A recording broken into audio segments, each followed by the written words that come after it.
What is up, everybody? It's Animac here for Anime Uproar, and welcome to another episode of our podcast here at Anime Uproar called Rant Café. This is episode 33 already. We do this every week, Thursday at 5 or 5-ish Eastern Standard Time. Sometimes we run a bit late, but you know how it goes. Welcome, everyone in the chat. I see you guys in there, and welcome to my guest. This week we have Anime Recon, All Day Anime, Soul Maka, and hopefully we might get CyanideBlizzard joining us later as well. He's running a bit late. What's up, everybody? What's up, man? Pleasure to be here, like always. You already fucking got one dislike. Well, someone removed it. No! Sorry about that. Somebody just pressed dislike and then removed it immediately. Yeah, it was you. It was you. No, I swear it wasn't me. I'm just playing, Recon. Basically, guys, we're going to be today talking about the greatest villains in anime, in our opinion. Obviously, having a little discussion amongst ourselves and with you guys in the chat. I thought that would be a cool thing to talk about because we just recently, last week, released a video on explaining all the villains in My Hero Academia. And while making that video, I thought it was quite fun to consider all these different villains and villains in anime in general, and what makes them so interesting, even though by conventional standards, they're not good people. They don't do good things necessarily, but yet we still find them interesting. So I thought that would be a good topic for discussion. Yeah, I think villains are sometimes the most important characters, especially shonen series. Like, for example, Dragon Ball Z, I think it's good, and like I like it because of nostalgia. But the villains are always very basic, and I feel like there's evil for the sake of being evil. But then what makes the show good is if you can have a really well thought out and really interesting villain. Because like the protagonist is mainly reacting to what the villain does, so the villain is sometimes more important than the protagonist in like an arc of a shonen, for example. And that's why like I think One Piece. We're gonna talk about One Piece for a second here, guys. I think they do the villains very well, and that's what takes the shonen from being good to being great. If the arcs can be like driven by like the villain, if they have backstories, are well fleshed out, and have a reason for why they are evil or why they are doing what they're doing, it makes you like attached. You maybe want the hero to win even more, or maybe have a little sympathy for the villain. But anyway, go ahead, Solmaka. I was gonna say that's only recent in One Piece though. But I totally agree. But it's just sometimes like in a series on a whole, I don't like it when too much focus is on the villain, and then they use it as an excuse to then just make your main character just really bland, because they're like, oh, so long we've got a great villain, it doesn't really matter because all he has to do is react to it. You know what I mean? I prefer two characters stand alone, by their own merit. But yeah, with villains, definitely they have to be, I think, relatable. That's the main thing. I think they have to be there has to be some kind of logic they're using that you can understand and relate to it and be like, yeah, I get that. Yeah, for the villain to be liked, I agree with you 100% on that. I never like villains that are like just psycho for the sake of being psycho, evil for the sake of being evil. I always want them to have an actual logic where you can actually sympathize with them in some way. You might think they're going about it the wrong way, but you're like, yeah, I can understand where this person is coming from, what they're trying to achieve, right? So I think that's a hugely important thing in terms of making a good villain. Noxtaku in the chat says, the villain breakdown master is here. And yes, Nox, that's why I would love to have you here on the podcast talking about it, because Nox has made several breakdowns of what makes a good villain on his channel, but he said he was too busy for us, guys. He said he was too busy for us. I wish he was here. Sufyan also asked, do we think that Reiner and Berthold would be good villains? And that's one thing about Attack on Titan that's very interesting. It's like you don't know who is the villain, right? Who is the villain here? Because our Titans villains, they're mindless, most of them, right? They're mindless. Can you really call them villains? They're just like, a wild rabbit animal. Are they evil, or they're just doing what they have, they can't. Yeah. And same thing with if you read the manga of Attack on Titan, as Soul, I know you do, you know that these guys, Reiner, Berthold, and stuff, even though they seem like villains, they have their own reasoning, they have their own logic, their own motivations, their own upbringing, where they were essentially brainwashed to believe certain things, right? So it's very complex in Attack on Titan in terms of who is the villain, and then we know that inside the walls there's villains as well, right? So I think that's interesting, very interesting in terms of Attack on Titan. Well, Yeah, I thing don't is- know. For characters, for me, for characters like Reiner and Bertolt, I don't think they make good villains in a sense of a villain because they're basically just following orders. It's not their own will.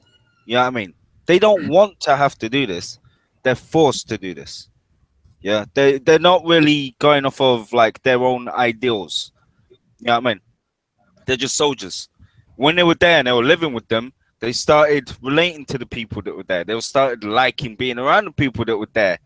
And then after Reina started having like the breakdown moment of, you know, realizing, no, you're a soldier, you have to destroy these people. You know what I mean? Not be one of them, not feel part of them. You have to destroy them. You know, and from when you're seeing that, it's like, yeah, this guy ain't really a villain. He's just pushed into a corner because of the powers that be, and he has to now do this role. But if he offered his like, if he had a freedom of choice, he probably wouldn't do it. Yo, can I just say one thing? Soul Madness is in the fucking chat, man. I love that guy's channel. What's up, bro? And his choice of Griffith was fantastic. That was probably gonna be my first choice if someone asked me like one of my favorite villains. Just like how he was driven to becoming a villain and like getting back at Guts was fantastic at the end of like I guess the first arc or the first 25 episodes, and then kind of got started from there, the series. You talking about Griffith? Griffith From, did no Berserk, wrong. yeah. Griffith from Berserk actually is a very good villain for, you know, we all know him for fucking raping Casca. It's quite obvious that he's a huge fucking villain for doing that. And yeah, it was just to get back at Guts type of thing. Yeah, I Guts know. left him, and that's why everything was like led to him getting tortured and getting like he did what he did. And like I think how he became a villain in the series, and like he started off as this like pure like white knight type of guy, was really cool. I think he's a great villain. I really enjoyed Berserk season 2. It was actually much more better than the first I one. know. I think that's a misconception of Griffith. I think Griffith always was evil, but it's just He because was portrayed at the beginning because as he being a white needed knight. because he needed like the band in it, the band of the Hawk. He would look after them. Yeah, But once he got to like the status of okay, he don't need them now, sacrifice them. That was it. Boom. Because it was always all about him achieving his goal. You know what I mean? Like you can't say, oh yeah, he was a white knight good guy, and then he's there ordering Guts to go kill kids and shit. Yeah, you know what I mean. So well, I mean, you know, he didn't order him to kill a kid, but no, I don't think he was ever good, but he was like perceived to being like this perfect individual, and then like was driven to this point of like at the end raping Casca, killing all the people that was close to him. It really showed that they were literally just pawns in his eyes type of thing. And I guess probably getting into too spoiler territory here, but yeah. On that note, Tosene says best villain is Animac. Yes, you are all pawns in my game, baby. You are all pawns in my game. Another thing, Snoorly, fucking Snoorly. He's like, what do you think about Betelgeuse from ReZero? That guy was so slothful. Betelgeuse. Yeah. Betelgeuse. I fucking hate that man. Betelgeuse He killed. He's a good yandere. He's like a male yandere, right? But he's in love with the witch, and like he has this crazy ideology obsession with the witch, so he just goes around killing in her name and all this stuff. Like, yeah, he's a crazy character. Like, he's completely insane, right? But he also has like this motivation of like religious zealotry, which makes him kind of interesting. But yeah, definitely you want him to get murdered as soon as possible. Like, no one's gonna be a fan of that guy, but still a pretty interesting villain. Betelgeuse is like huge villain for me back in ReZero for actually killing Rem, because the first time when you guys remember that episode when he twisted Rem all the way just in front of Subaru? Yeah, everyone remembers that. It was just fucking terrible. And not just that, but he can also take over people's body just the way he did to Subaru. So he ended up killing himself because he didn't want to. Yeah. Well, it's only certain people's bodies, isn't it? It was certain people's body. It was the fingers. Yeah. The people that have come into contact with the Bible thing or whatever. Mm-hmm. That's correct. Yeah. Okay, I'm also gonna have to open this up. SAO villains. Number one, of course, what? is Heathcliff, Wait, aka Akihiko Kayaba. I was gonna say they never had villains. What are you talking about? It's No, SAO does have villains, like Kayaba. Do you remember that elf guy back in Alfheim Online that tried to, rape Asuna by licking her face? Yeah. He was the worst one, but I forgot what his name was. Yeah, I wouldn't say those guys are good villains. They're just like, okay, the Heathcliff thing, like, it's like he's interesting, but it's like, what is his motivation? Yeah. But I thought Death Gun was a pretty interesting. Oh yeah, Death Gun was also good. So that's what I'm saying. Like, that's what goes from making a villain from like good to being great is like the motivation. Why are they doing what they're doing? Like, even if they're just a psychopath, like let us understand why he is, or like show that that's the reason, or show that like why they're doing what they're doing, type of thing. And I need to talk about what Nux Taku said. Can you do us a favor and please hype Dofi for me? And he's talking about Doflamingo from One Piece. And like Solmaka said, Oda has been recently trying to he's been really developing his antagonists, and like I think he really should. Like the arc was like a 3-year arc essentially. We've been watching the same Dressrosa arc for 3 years, and Doflamingo was a fantastic villain. Like he was born a noble and then was kicked out of like I don't remember the places where like nobles, and like he was kind of like tortured, mistreated his entire life. So he kind of understood why he was so crazy, even though he was kind of like not a good person to begin with. And you understand why he became such a terrible person and why he did what he did. But you also sympathize with him a little bit because of how like mistreated he was. So like you're able to understand what he's doing, but at the same time, because how like the terrible stuff he's doing now, you want Luffy to kick his ass all the more. And, yeah, I don't know. I think those are the best villains, right? Because the ones where it's like you want them to be defeated if they're doing evil things, but you can also understand where they're coming from, and it's not like this guy's a complete monster. It's like, maybe if my life was that messed up or something would happen to me, maybe I would think this way too. It's not a good thing, but it makes you think about the nature of humanity, and like a lot of villains become villains out of revenge and interesting things like that. Table-kun, aka CyanideBlizzard, has been low-key in here. What's up, man? Greetings, good sir, everyone else. And I gotta say, Animac, building upon that, you are absolutely right. See, for me, I've only watched the first season of Sword Art Online, but to be honest, I detest the villains in the show because they are bad guys, but they're not developed bad guys. In order for a villain to be developed, you need those shades of gray. You need to understand what corrupted them, why it did, and how it affects them. His sympathy also works real well.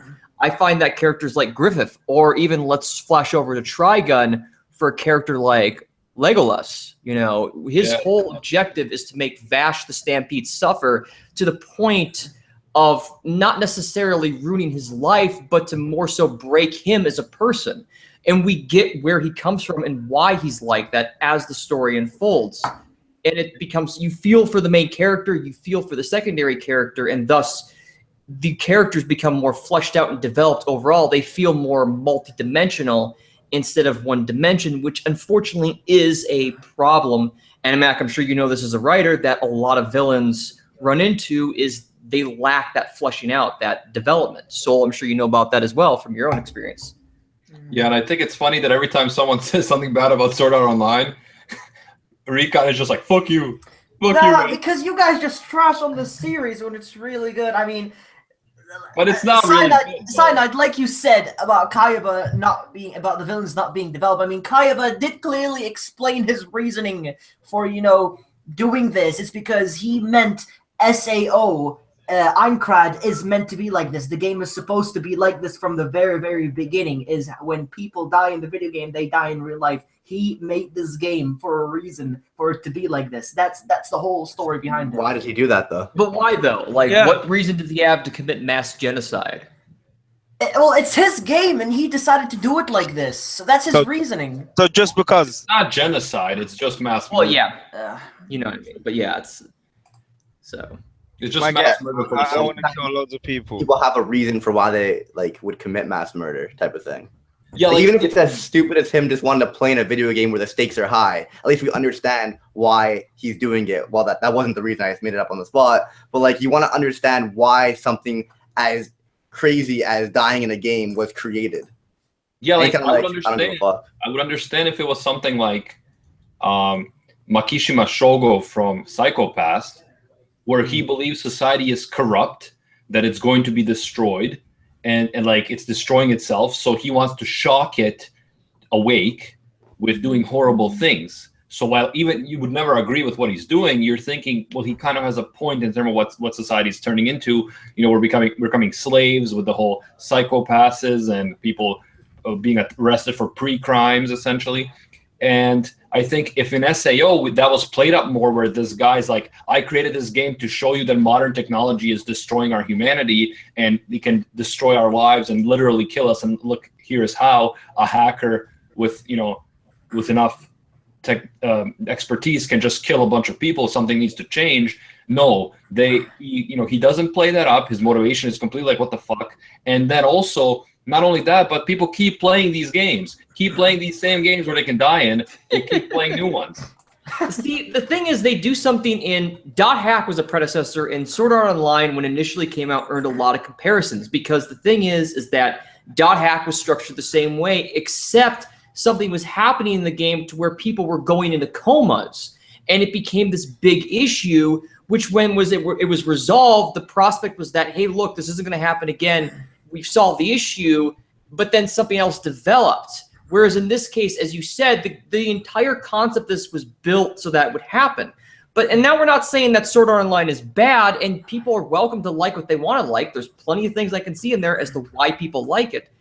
But as a character, we need to know, like, what reason do you have to create it? Was it simply to show people? Was it to teach people the value of life? Because of the fact that technology takes up so much of our lives, so much of everything is a convenience that we don't realize what it actually could do to us. That there are dangers to technology as well. It's what's the overall lesson that we, the audience, or the characters are learning from the villain doing this? What's the overall objective? That would have been amazing. Yeah, and I don't like the whole Power Rangers. If you guys remember the Power Rangers, Mighty Morphin Power Rangers villains, where it's like they're just evil for the sake of being evil. Like, we're evil because we want to destroy the good people, right? So that to me is not that interesting. And Snoorly in the chat, he really knows how to get noticed by me. Asks about the anti-spirals from Gurren Lagann, and then he's like explaining what it is, as if he needs to explain it to me. Jesus. Anyways, Spiral King. No, the anti-spirals. The anti-spirals, which is basically, they used to be living beings in the universe like us, who decided that spiral power, because spiral power in their world, human spirit potential, is so destructive because it fuels, war and battle and destruction, that they decided to essentially turn themselves into a collective consciousness that has no emotions and that is only strictly 100% rational. And they decided to, on that basis, destroy the spirals, people who do act based on emotion and spirit rather than pure rationality. They decided to keep them down and destroy them if they ever get powerful enough, because they genuinely feel that the whole universe will be destroyed by this power if they let it run free. So it's a very interesting thing. The philosophy deals with this a lot, the whole concept of emotions versus rationality. Can you have one without the other? The whole Enlightenment movement was about, we're moving away from religious belief, going to science, to being rational. And then there was a counter movement within the Enlightenment, like my favorite philosopher, Jean-Jacques Rousseau, who was all about, no. We are driven by, emotions like love and stuff like that. We feel before we think. So we can't, pretend that is not a huge part of who we are. So I think that's a fascinating debate, and that's why, again, Gurren Lagann is my favorite anime of all time, because of such important issues that it raises. Good job, Snoorly, for bringing that up. What do you guys think? We're currently having a war. Yeah, the chat war. No, and you bring up a good point. Having a chat war about whether or not Sword Art Online. I think Shotaka is a worse villain than any villain presented in Sword Art Online. Ooh. Well, I mean, I don't think it was a bad villain. We all hate him because he kind of did his job as a villain. He got cornered, and he was like, his motivation was shitty. He just wanted to continue to make money and work for the government or whatever. So he was cornered and used his wife, and then he was cornered and used his daughter, type of thing. If we're talking about the same character here, so it's like, at least we understand why he did it, and it's a terrible thing, and we all hate him for it. I mean, that's what I mean. He makes the better villain than any villain in SAO. Oh, I thought you He's more said of a bad he guy. was worse than No, any he's more villain of in a, SAO. no, yeah, he's more of a bad guy in it. Like the first guy in SAO, the creator of the game, like he's not that evil. I mean, you can say, okay, the game he made was bad, but he wasn't like deliberately killing people. There was loads of safe zones. If people just hung out in the safe zones, no one would die. Yeah. He then also, once the game got done, gave all rights of the game to Kirito. You know what I mean? He gave like the master control to Kirito. Then the other guy comes in, and I mean, all he's after is Asuna. That's it. Yeah, I mean, that's all he's after is Asuna. And her money. I misheard you. I thought you said he was worse. If you don't care about Asuna, then this villain has no power at all over anything you think. Yeah, I mean, and then obviously the other guy, he is an actual like a killer, but I don't know. I didn't feel any motivation from him. Yeah, with Sho Tucker, he loses his mind because his identity is so connected with his job of being an inventor, right? A scientist. Yeah. The status. And that's his job, and he's afraid he's going to lose his job, and there's so much pressure, and then he loses it and starts experimenting on his own daughter, right? Which is completely unforgivable. But like you see his degeneration, and then it speaks to, and I'm sure in Japan, it speaks to the kind of social pressures you have to perform. For your job is so much a part of you. You know, many people who lose their job, even here in the West, but also in Japan, are known to like commit suicide because they feel like they have nothing left if they lose their job because it's so tied to their identity and who they are, which obviously is wrong completely because your job or anything else doesn't make who you are. Your life is worthwhile on its own without any other, things going on. But it's just, I think that it actually makes you think. It makes you not relate, but be like, I see where, like, how he, got this warped worldview. There is some kind of logical thing. Like, you can imagine a real person going crazy like that. But if it's just someone being evil for the sake of evil, stuff like that, then it's not as interesting, right? And one thing I want to bring up quickly, sorry, Briggs, is in Code Geass, if you guys remember Charles, I thought he was a really interesting villain because first he's saying one thing. We know him as the guy who's promoting the fact that all men are not created equal and how, that's the way it has to be. The strong must rule, the weak must obey. And then later we realize that his actual goal is to destroy all inequality and create perfect equality through a sort of human instrumentality project, right? So I thought that was a really nice twist in Code Geass. I think Sato. That was definitely cool. If you guys has anyone here watched Ajin? I have. I watched the first 8 episodes. A fantastic villain, for an example, is Sato from Ajin. Like, he is such an interesting villain. Not just that, but he is such a badass. I love him as a villain because the thing is, he just wants to have fun. Basically, as a villain, he wants to have fun because he thinks when he dies, of course, an Ajin can resurrect from the dead. But his goal from the very beginning was to have fun because everything to him was just a game. So if he dies, he could just get back up. Everything to him was just a game. And I'm sure he became like that probably because he was like, he's an Ajin. People were trying to track him down and torture him his entire life. Yeah. So like, he kind of probably got like warped sense of reality. I don't know. I only watched like, I don't think I watched like a handful of episodes. All the Ajins just wanted to team up with Sato because everyone thought that Sato was going to bring peace back to the Ajins, that he's going to side with the Ajins, but no, he just brought a whole team of Ajins so he could just have fun with them and just everything is a game. That's why I love him. He's such a badass. Yeah, I think Sato it's interesting because the Ajin are so discriminated against that it's like you can understand where he's coming from.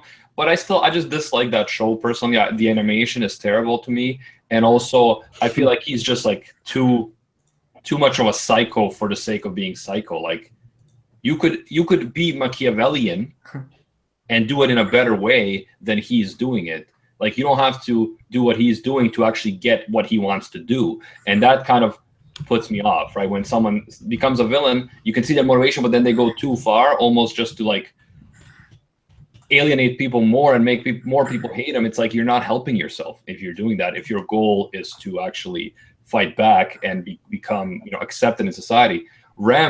Angel Rem in the chat says he likes Team Rocket. Like Team Rocket, From Pokemon. Yeah, like it's a classic because it's a classic, yeah. But they're just such bad villains in terms of like they're so easily defeated. They're so lame. I don't know. Yeah, I mean, Jesse's. I think that's where like the comedy comes from them just Yeah, sucking and never. it's Like, very cliche, stereotypical bad villain. Well, I mean, what is their goal anyway, other than stealing like Pokemon? Stealing What are they Pokemon, doing that's it what for? they do. No, but what are they doing it for? Like, Just to- catch them. Just catch them. They're everywhere. Can you imagine being a member of Team Rocket? It's like, so what's our mission objective? We gotta catch Pokemon. Why? Oh, that's so epic. Uh, To bring it back to their boss because their exactly. boss ordered them. Their boss wants to steal Pokemon. This is to build an army for world domination, guys. Come on.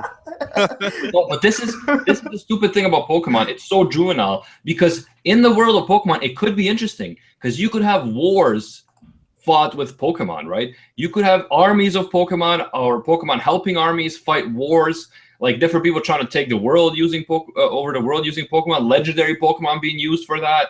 Like, to me, that's interesting if there was like a more mature version of Pokemon where that kind of stuff was actually okay to show. But unfortunately, because Pokemon is such a children's show, they never go there. They only go to the cliche, oh, I want to steal Pikachu. Oh, I failed at stealing Pikachu. Right? No, it just But I happens would love to over see a and more over again. mature take on the world of Pokemon. It just happens over and over again. Yeah, it's Team hard to be Rocket. analytical on a show that's like definitely. It's kind of like, ridiculous. It's kind designated of for kids. ridiculous for like Ash to keep on getting attacked when there's like the same Pokemon in the wild all over the place. Like, you know what I mean? Why take no, that real shit. guy's Pokemon Pokemon? pissed me off so much. But Like here's the Ash, he gets so good by the end of every season, and then he sucks the first episode of the new season. Pikachu loses to like a church wig that just got like a new owner like the day before. No, but the thing is, when has Team Rocket ever succeeded? Never. They have never ever succeeded. that's- They Can't that's admire always their really lose. spirit though. They don't give up. They lose all the time and they never give up. Yeah, they do not give up. That's the good thing. But You they know what? always I fuck just up. realized this. Team Rocket are actually great heroes because they always lose, but they never give up. They keep pushing forward. Yeah, they're what Wow. anti-villains. Spin off just about the Team Rocket side. That'd be cool. Just Jesse and James. That's all I Yeah, want there to should see. be like a spin-off. It's like what happens inside the Team Rocket headquarters. Like, what is their boss thinking? Like, why does he not fire them after failing 1,800 times? Like, what is he like? That would be hilarious to see. I think he actually just kind of forgot about them. Do you know the Team Rocket I'm motto, pretty sure, guys? like, Do you know when the I- Team when I Rocket watched motto? Because I know it. Motto? Yeah, the motto, what they say when they make their appearance. You should know that. Oh Everybody god, knows yeah, that. everyone knows that. But that's not their motto. That's their entrance. Yeah, I know. That's their entrance. That's what they do when they come in. And they, Yeah, and then but they start. Prepare for trouble, Yeah. make it double. Shit, Prepare yeah. for trouble, make a double. To protect the world from devastation. To unite all people within our nation. Yeah, by stealing from Something truth and love. them. Yeah, they have no like Team Rocket has no like grounding. Like, what's their ideology? Like, it's just a mess. But Yeah. yeah, they're a good example of just a too simplistic villain, just plot devices. But Shipwreck says, what about Anime Uproar? He is a good villain. Yes, Anime Uproar is a good villain. I don't know if we're as good as that Anime Snob though. That Anime Snob is probably the best villain DX fan. on AniTube. Yeah, but DX fan, like, he talks about one anime and he moves on. That Anime Snob, when he wants to pick on a YouTuber, he will make 800 videos on one Oh. YouTuber. Like, Oh. he doesn't give up, that guy. And then recently too. Ooh. Yeah, no, I don't know if you guys have been watching it, but I do like Altair from Recreators. Oh, yeah! I think she's a Altair, good yeah. villain. Altair. Yeah, she's interesting. You know, and like even seeing not only her motivations and stuff and her backstory, but also seeing like how she's wise enough to work out how to empower herself.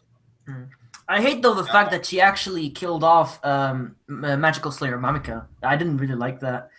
just because she spoke about Setsuna, and she was like, "Do not speak about her," and she just decided to fucking kill her off. That sucks ass. Well, she is a villain. It had to happen. Yeah, I mean, that attack.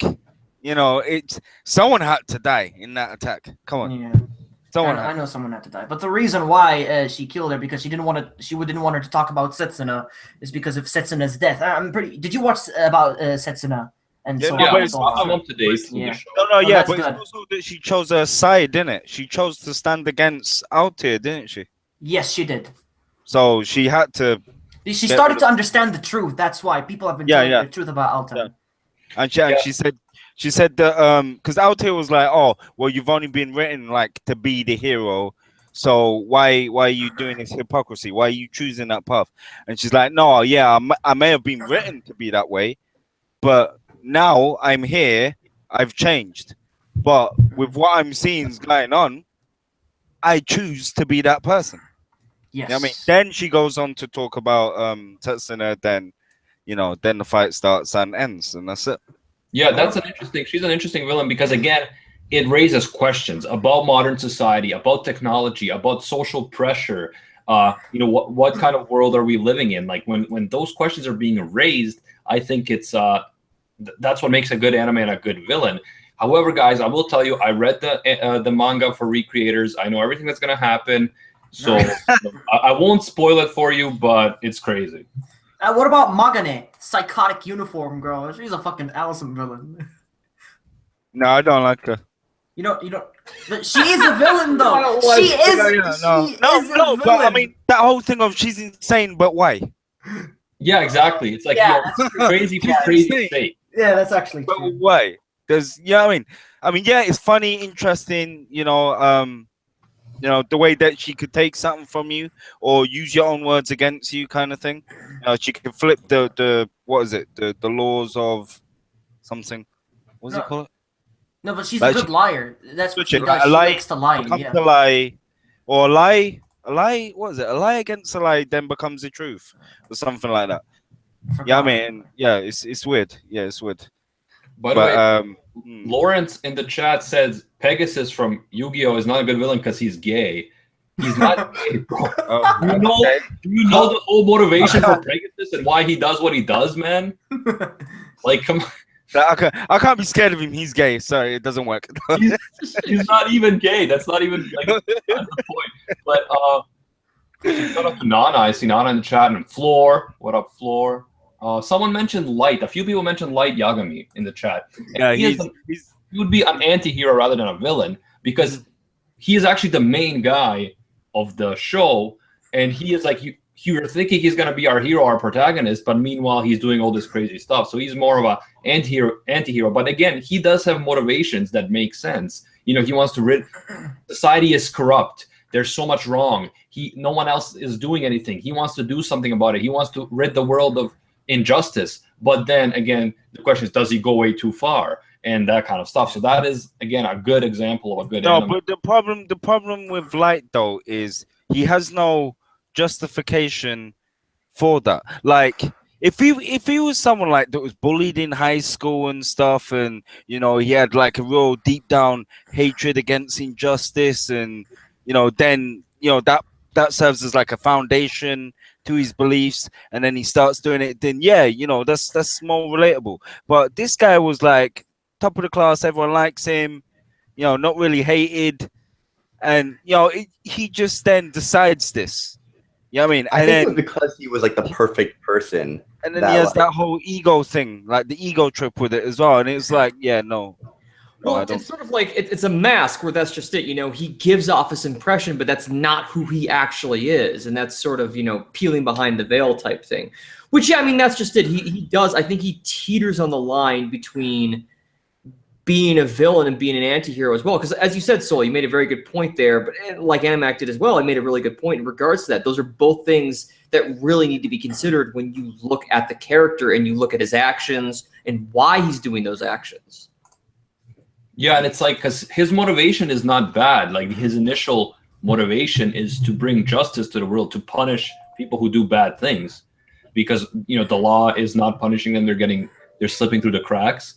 but then it's the way he goes about it that then is up for debate. But I definitely understand Soul Light's motivation, because he's a very intelligent guy who is looking at the world. He sees all these injustices happening. He sees all this hypocrisy and corruption, and he sees no one doing anything about it. And he's like, you know what? I'm sick of this. I can see what's wrong. I know a way to fix it. I have the power, so I'm gonna do it. So I think that, like, I can personally relate to him, maybe because I'm so smart. But I feel like I can relate to him. But then I would not go about it the way he did. Right. And, like, think about it. He was gonna want to become a detective or a cop anyway, like, because he wanted to, like, solve these crimes and like kind of like prevent injustice. And then a death note falls into his hand, and so it's like, okay, now I could do that, but even more on a grand scale. But then along the way, he starts to become like wanting to become a god, and like he starts losing his path and like doing things that aren't just, type of thing.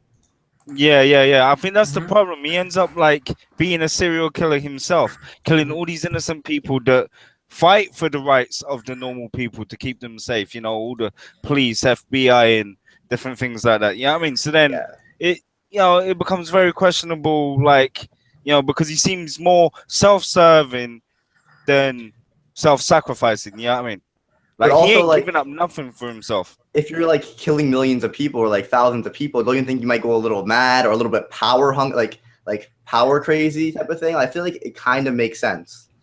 His character. Yeah, a lot of people actually don't. That's true. It's like such power would definitely corrupt someone, right? Yeah, so absolutely. Like, he had a just goal in the beginning, but slowly he lost himself along the way.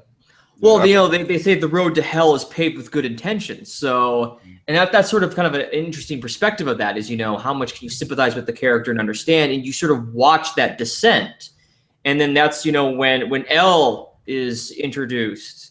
So, I mean, or, you know, then that's when we kind of work off that, and we see the dynamic between them and how they interact with each other, because the way L is portrayed is he's technically Light's villain, but Light is more seen as a bad guy because of his actions. So, you know, you sort of start understanding almost the duality, which is, for me, what made the arc really interesting between the two. Yeah, and the other interesting thing about L, too, is he does a lot of unethical and, you know, arguably immoral things to get Kira, because he thinks that the ends justify the means. So he's not like your by-the-book cop either. And that's what makes it interesting, I think, the dynamic between the two of them. Someone mentioned in the chat, a few people, I see Lumpking mentioned Hisoka from Hunter x Hunter. Yeah, I think I don't know if he's the best one, but he's definitely cool. He's kind of like, I could kill you now, but it's too easy. Yeah, that's kind of like what I was saying, trying to say before. Like, obviously, there could be really good writing. You could have a very well thought out villain and his motivation. But at the end of the day, you could still have a very cool and badass villain without having that. Kind of having some mystery behind their character. So, like, it goes both ways. Like, we know nothing about Hisoka's backstory, very little from what I remember, and I think he's a badass, really cool villain to, like, the protagonist. Yeah, that's the thing. There, like, you know, you can have a cool villain, but if you like the really great ones, I would definitely say we know their background, we know their motivation, we can relate to them. We don't necessarily agree with everything they're doing, but we're like, you know, in similar circumstances, maybe I would be tempted to be the same way, right? Like, you can really relate, and I think that's what makes a great villain. I agree. What about Monokuma and Junko from Danganronpa? If you guys have watched the series. No, I ain't watched Danganronpa. You haven't watched Danganronpa. I can't really. I did, but I don't even know who you're talking about. Yeah, you don't know Monokuma, the fucking. I don't remember. I couldn't name a single character. Okay, the bear. The black and white bear. How could you not know him? Black and white. No, Bro, I mean, I know what he looked like, but that don't mean I know him. You know what I mean? It's one of them. I mean, he created the fucking killing game in Danganronpa where everyone. Was it him though? Yes, he made it. He made the entire. There was no like person behind the shadow of him type of thing. Was he actually like a real thing? I genuinely don't remember. So, by the way, guys, Glider Cordero in the chat is asking what we think of the villains from Seven Deadly Sins. So Briggs, I think you can weigh in on that one. I'm gonna have to mute my mic for just a sec and check something out, but I'll be back. So carry the conversation. All right, let me think about this for a second. I think the world of the Seven Deadly Sins is very cool. Like you have giants, you got demons, you've got goddesses, humans, and just like that, you're already gonna create some amount of friction. And like there was a great holy war before, so there will always be like So I guess like there is a little bit of motivation behind. It's like there's a past and a history as to why like the demons are doing what they're doing. They're trying to get revenge. I think the 10 Commandments are extremely cool, but the first season is a little bit lacking in cool villains. Like, I found it very weird how like Gil Thunder or whatever, who was acting like a villain in the beginning, but really he was just kind of like he had no other choice. I really don't have. Does anyone here else watch the Seven Deadly Sins? I think the villains aren't amazing until the manga, like after the first season, in my opinion. Yeah. Okay. No, I couldn't stomach it. I tried, and got about 2 chapters into it, and then yeah, I ended up dropping it because for me, it's the characters that makes me like get into the series. Like the 7 main characters or the 8 main characters type of thing are very lovable characters, and like every scene is full of fun. The fights are really cool and stuff like that. I don't think it's an amazing series. Like I had a hard time talking about the villains. They're not thoroughly like thought out. Like they don't have like motivations and stuff. But one thing I really do like is the world, and like they go into a lot of detail on like I've made like 15 videos talking about the 7 Deadly Sins. Like every little thing is actually like very detailed. I don't think the anime does it like amazing justice.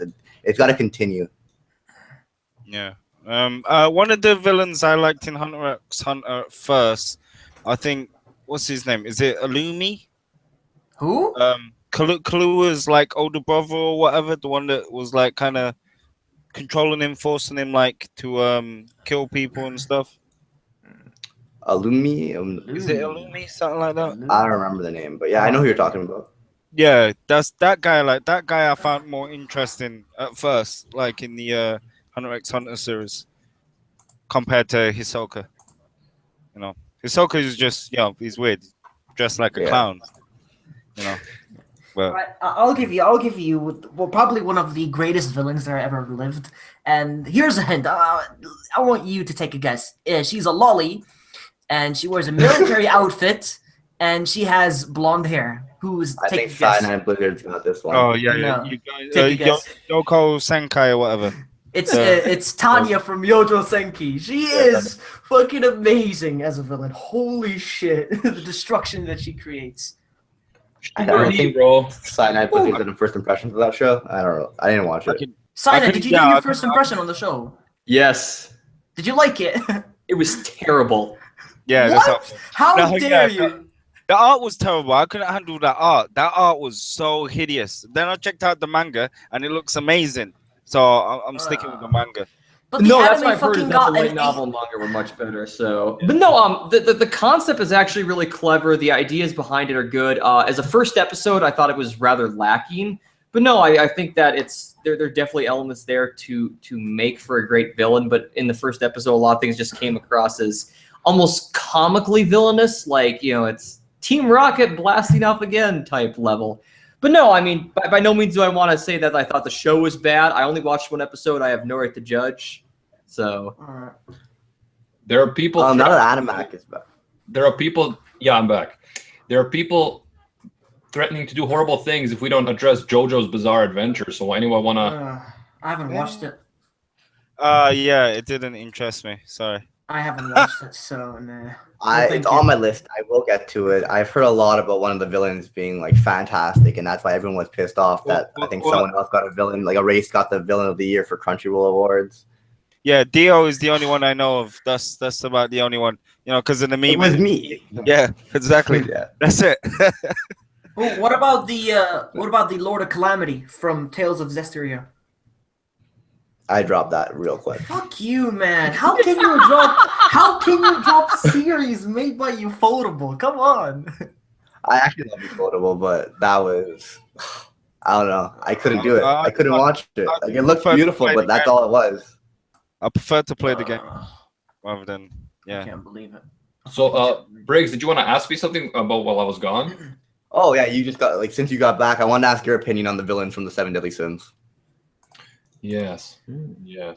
I mean, I thought at first that the Holy Knights were just way too over the top, just bad for bad sake, right? Mm-hmm. And then it was kind of lame. But then when we figure out, all the stuff that's going on with the betrayals of the headmasters or grandmasters, and messing with demon blood, I thought that stuff was more interesting. And of course, in the manga, we learn more interesting stuff and meet more interesting villains than in the anime. So I think, I think once you get into the manga more, that's when it gets more interesting, if anything, rather than the anime villains. Yeah, I agree. That once the 10 Commandments come in, like you got a bunch of badass villains. But like I said, like the motivation isn't amazing. It's more just like it's essentially a revenge from 3,000 years ago, like for the 10 Commandments and stuff like that. Like it's not. I don't think it's an amazing series. I think it has lovable characters and a really cool world that like creates friction type of thing. I don't know. Yeah. I enjoy it, but it's not amazing. Yeah. By the way, fuck. Lom King says Helsing is litty. So litty has become a thing. Why? What? Oh man. England is my city, and litty has become a thing. Thank you, Jesse Paul, or whatever his name is, Logan Paul's brother.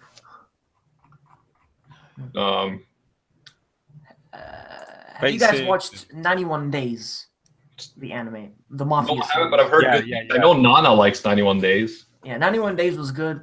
The best villain there is a guy called Fango. He's OP. No, but not just that, but he's funny. He's funny as a villain. Well, I don't know. I wouldn't say OP because it's not like super. No, he's not. No, he's not OP, but he's badass. But the way he acts, his personality, he's a funny villain.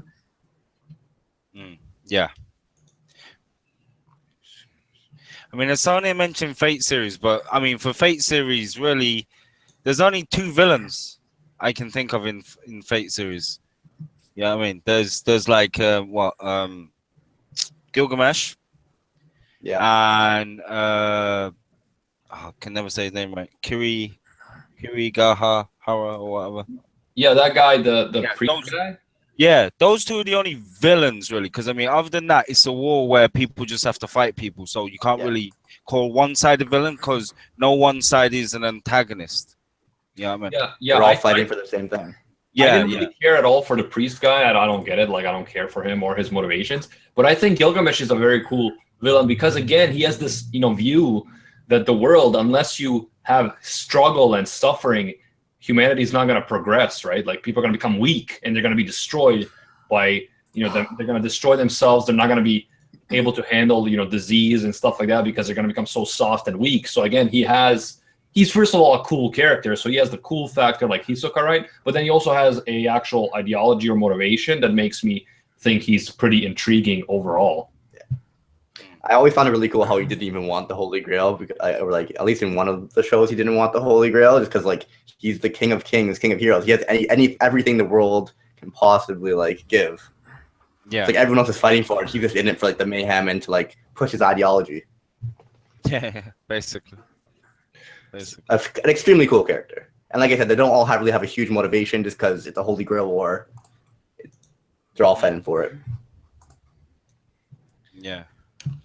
There was someone else. Someone else mentioned something.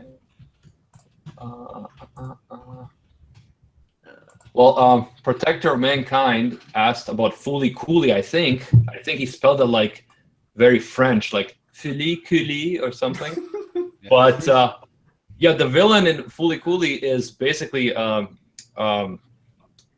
factory, Medical Mechanica, and that's, I think, really an interesting concept, again, like Gurren Lagann and this Anti-Spirals, because it's not a person with a face, it's Medical Mechanica, which is almost a symbol for modern society and for the adult world, where Medical Mechanica is like a big iron that goes and irons all planets to be flat, meaning it makes you conform, right? So it's all about a symbol for conformism. No one knows what they're doing in there, people, and there's no entrances or exits. It's like the adult world. It's like you're stuck in this box. You're told what to do. You must conform, and if you don't, like, you don't even know you're in a box because you're so kind of like involved in this world, and that's all you know. So I think that that's a very interesting concept for Fooly Cooly. Oh, yeah, and a few people, I see Haru said it, and someone else up there, Josh, they're talking about Durarara and Izaya. I think Izaya, again, very cool villain, but I don't think he's a great villain because we don't know enough about his motivations. At least I watched the first 2 full seasons of Durarara, and I kept wanting to know more about him. Why does he do what he does? What is, You know, why does he not like humans? What does that mean that he's not human? But then they never give us enough, you know, meat on the bones for me to actually appreciate him as a great villain, as opposed to as just like a cool, mysterious guy. Have you guys watched Ushio Totoro? Ushio Totoro. Yeah, Ushio Totoro. Have you watched it? Yeah. The villain Hakumen. That's a good villain. Yeah. Hakumen, you know, the giant white beast. Yeah, it's like built from like everyone's hate or something like that. Yep, everyone's hate. Yeah, That's how he's. Like personified. He's a good villain. Yeah. Well, I'd say she. It seems female. Is it a she or a he? I forgot. I think it's a she. It seems female. Like all the body manifestations it uses are always female. So I figured it must be female. Probably female. I don't remember very well. Tenzen from Basilisk, he was a good villain. I don't know if you guys seen that. He basically there's two ninja clans in it, and they've always been warring for like ages in it. But recently they've made a peace agreement.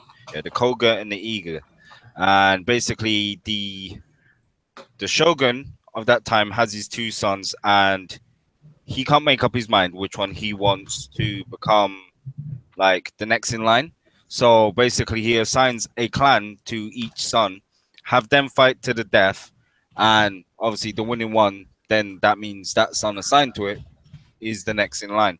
And basically Tenzen, he's with the Iga clan, and the whole time, like throughout the years, because he's like kind of immortal, like he won't die. As long as he can like repair himself, he won't die. So he's lived a very long time, and the whole time he's been manipulating the war between the clans, because his mother was an Iga woman who got pregnant to a Koga guy, yeah, and he betrayed her and he killed her, yeah. But because he's got this ability as a baby, he survived and he climbed out of his mother, innit? And so since then he's been brewing his hatred for the Koga clan. So he's kept the war constant until eventually, you know, they wipe out the Koga clan, because that's his goal. But yeah, he was a good villain.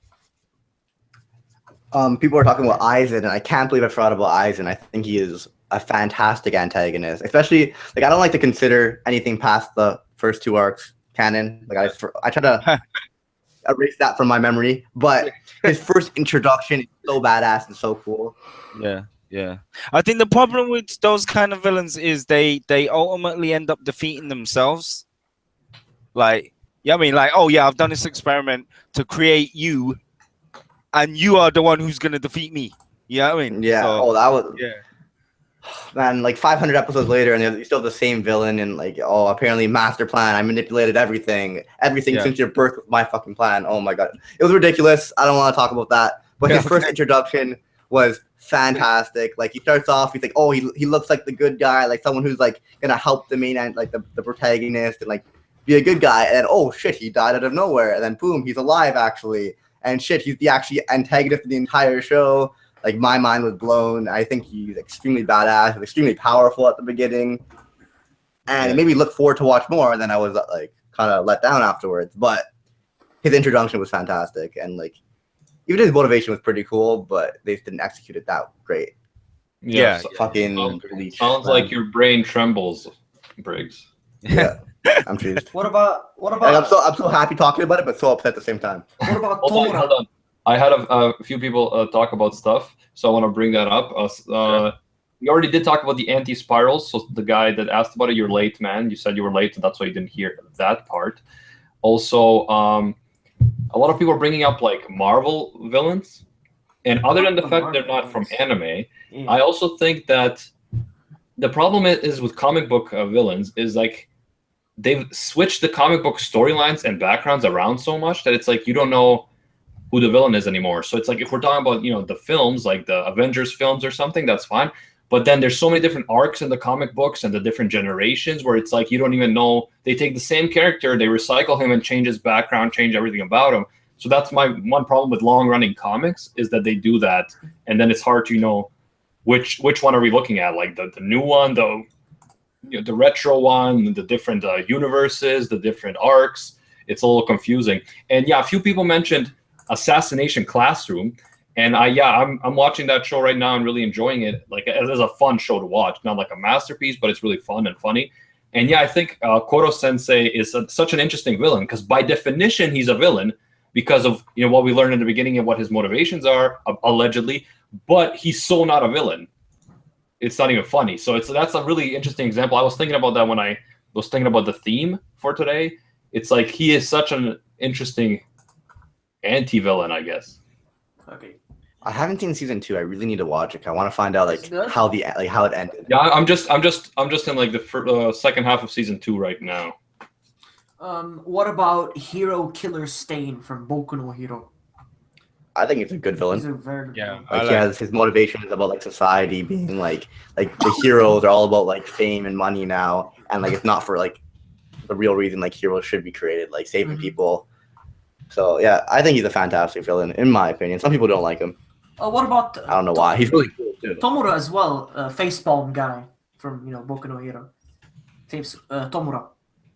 I don't know if you... See, I don't really remember what his motivation is, but he's a cool villain as well. The guy, the villain with the hand on his face. Shigaraki. Yeah, Shigaraki. Yeah. No, I don't know. There ain't really anything I've got from the guy yet. I mean, other than him, okay, I want to destroy the symbol of hope. I want to destroy All Might. That's it. But I'm still not seeing why though. Yeah, I mean, I'm still not really feeling he's why. Yeah, like I like Stain more as well because I can relate to Stain more. And like he has a goal that is not necessarily bad because he wants to weed out all the corrupt people who are not true heroes, but using the concept of heroism to profit off of it and making society worse off. But in terms of the League of Villains and their whole goal, the point is that they believe that All Might is the symbol of modern society and the values of modern society. So that's why he's based on Western heroes, like your Americanized, like commercialized idea of a hero. And they believe that if they kill him, they will kill the values of society along with him and be able to change society and mold it to the way they want it to be. So that's their kind of motivation. Right. Yeah, but I mean, it's still why. That's what I mean. It's still not like there's no background validation to why they want to do this. I don't get it. I mean, there's no justification for it. I think some smaller villains in the villain alliance get justified. Like, it sounds like a good goal or whatever if you're going to be a villain, but there's no justification for it. I mean? Like, if the guy was just, oh, yeah, I was homeless and, this next guy took me in and he's taught me and corrupted my mind with this evilness. So now I'm going to be evil because that's all I know. Then, okay, you can understand. Okay, he's been manipulated his whole life. But, I don't know. It's just, it feels weak to me, really. Yeah, like as opposed to Stain, who has a clear like ideology and goal. These guys just like, we want to change the world to suit our needs, but it's not as strong. I know what you mean. A few people mentioned Ragyo from Kill la Kill, and yeah, she's an interesting villain too. Is because she starts off as a normal person, but then because she becomes drunk on power and fame, she decides to basically become corrupt, and her mind is taken over by the life fibers, which we know is an extraterrestrial life form, right? So then she is, when she's a villain, she's no longer who she used to be. She's changed probably even on a molecular level because of the fibers. But it's definitely true that she kind of gave up her humanity for power. Yeah, definitely. Definitely. Well, S-Death? I liked her as Steph. I liked her. She's strong. She's a strong character. Yeah. She's a strong character. She had strong sense of values in it, of strength being like the ruling factor. That's it. If you can't survive, if you're not strong enough to survive, then you don't deserve to live, basically.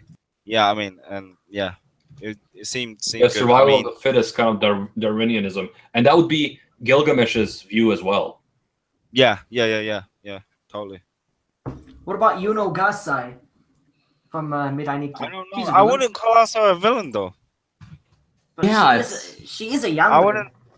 Yeah, Well, no, yeah, Yandere doesn't necessarily make Yeah. her a villain per se, though. That's kind of the weird thing about it. yeah.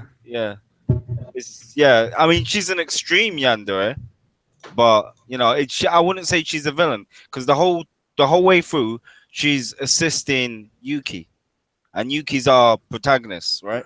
Mhm. So she's helping him all the way through, and then basically, I don't know. At one point, she then does turn on him because she wanted him to kill her, but he refused to. So then she's gonna kill him, which anyway has to happen because there can only be one winner. Otherwise, all the worlds are gonna be devoured. So that doesn't make her a bad guy. You know what I mean? Because it has to happen. If you don't accept that you have to kill me, then I'm gonna have to kill you. Otherwise, everything we've done has been pointless because all the worlds are gonna get devoured anyway. Yeah. I still thought she was a cool character. Like, Shipwreck is like, what about Your Name? Who's the villain in Your Name? What? Kimi no Nawa, what? There's no What, the villain. meteor? The meteor. Yeah. Oh, the meteor. The fucking, yeah, the comment in it, the bit of the comment that broke off. That was the villain. Yeah, that guy was that guy was a total. Yeah, no, I couldn't relate to that fucker at all. Not at all.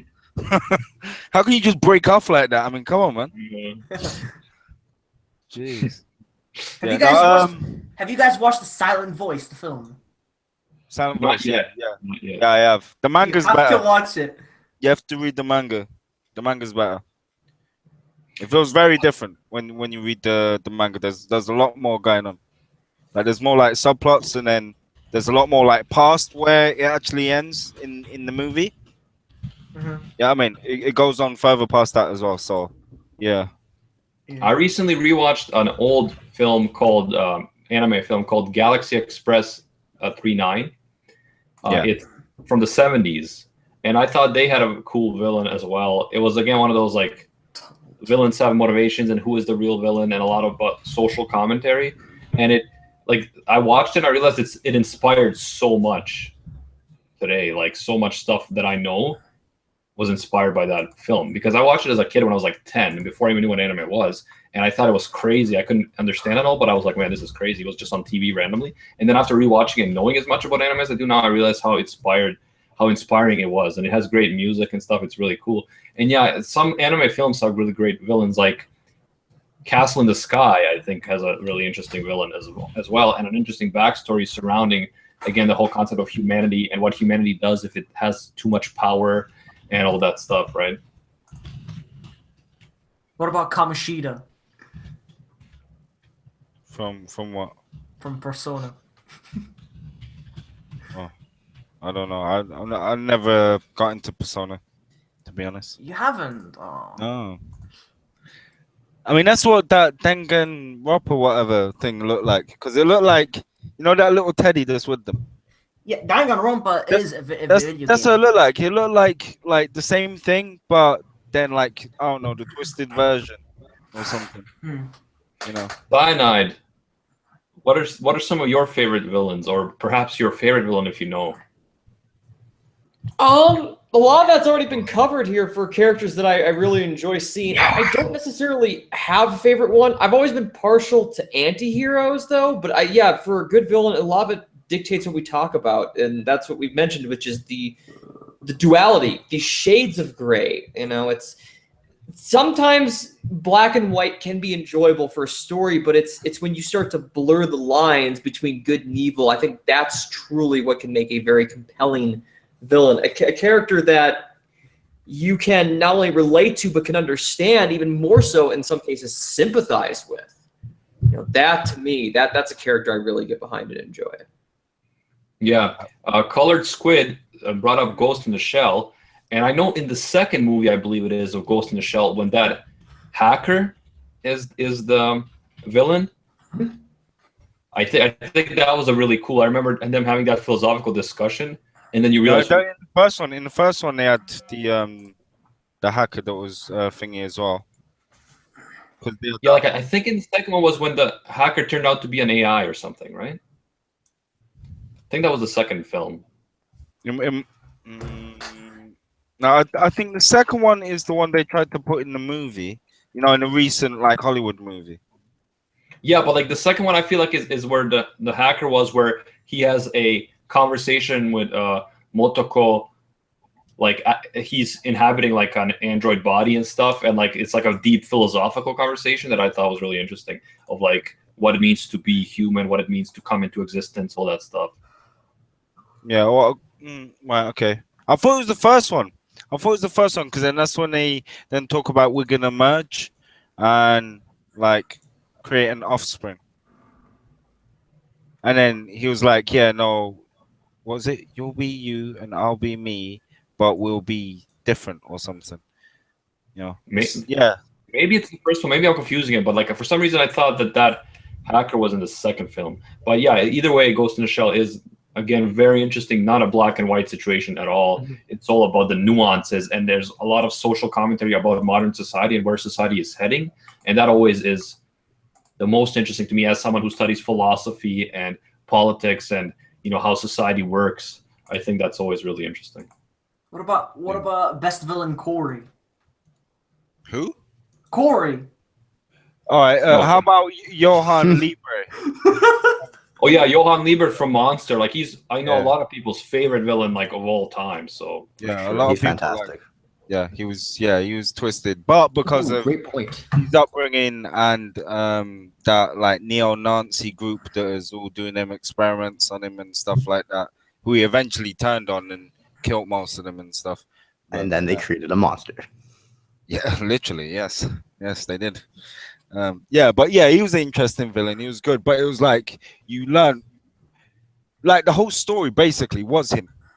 You know what I mean? Because like he comes in as a child, people die, he disappears, then it's tracking him down, and as you're tracking him down, you have to then trace the steps of his life, basically. So the whole like plot is finding out about Johan and finding where he is. You know what I mean? Which was, yeah, it was interesting. It was a different way of doing it, of dealing with a villain.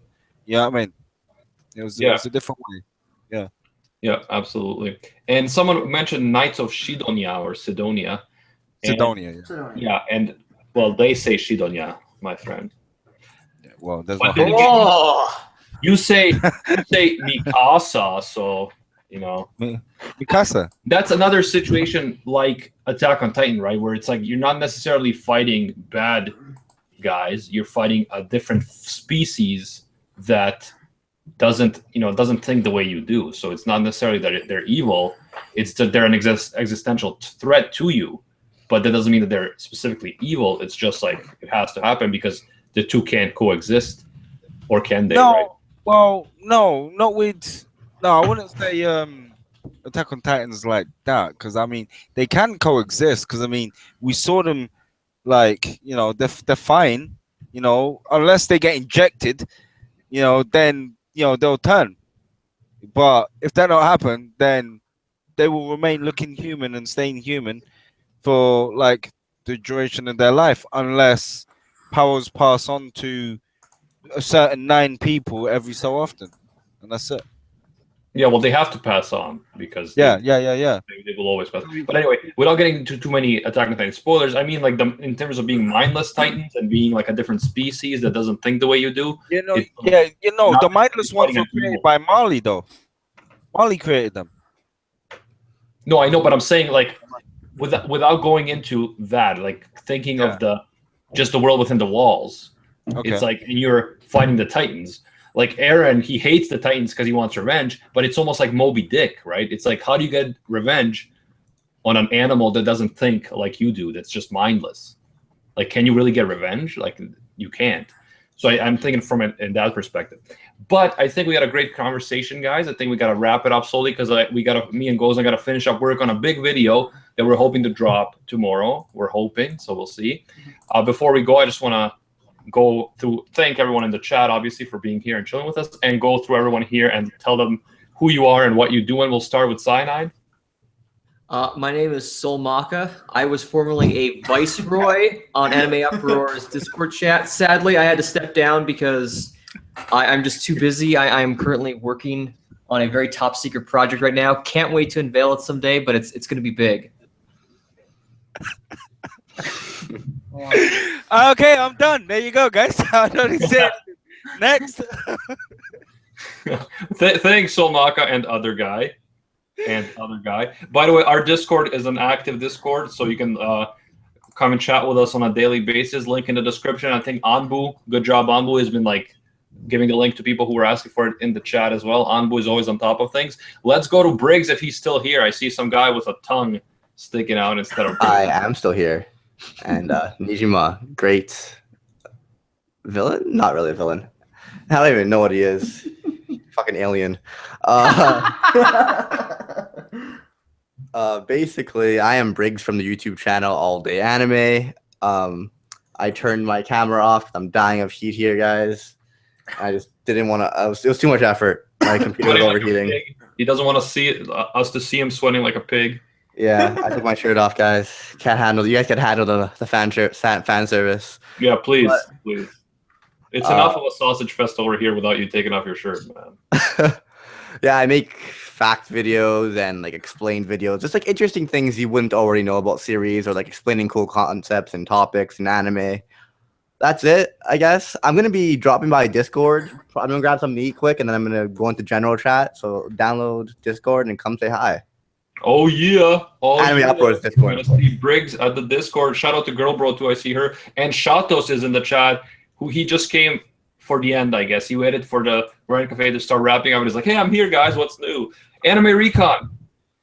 Yeah. I don't know what to say. Okay. What's up, guys?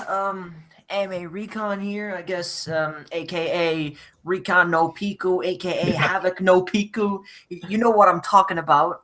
So I make live reactions on seasonal anime daily, and I also provide top 10 by recommending you guys what to watch. If you guys are looking for new anime, then yeah, that's where you can find them on the channel. And of course, everyone knows I love you all, and I love especially Cyanide, my boy. And yeah, the guy who hates Sword Art Online more than anyone else. He loves it.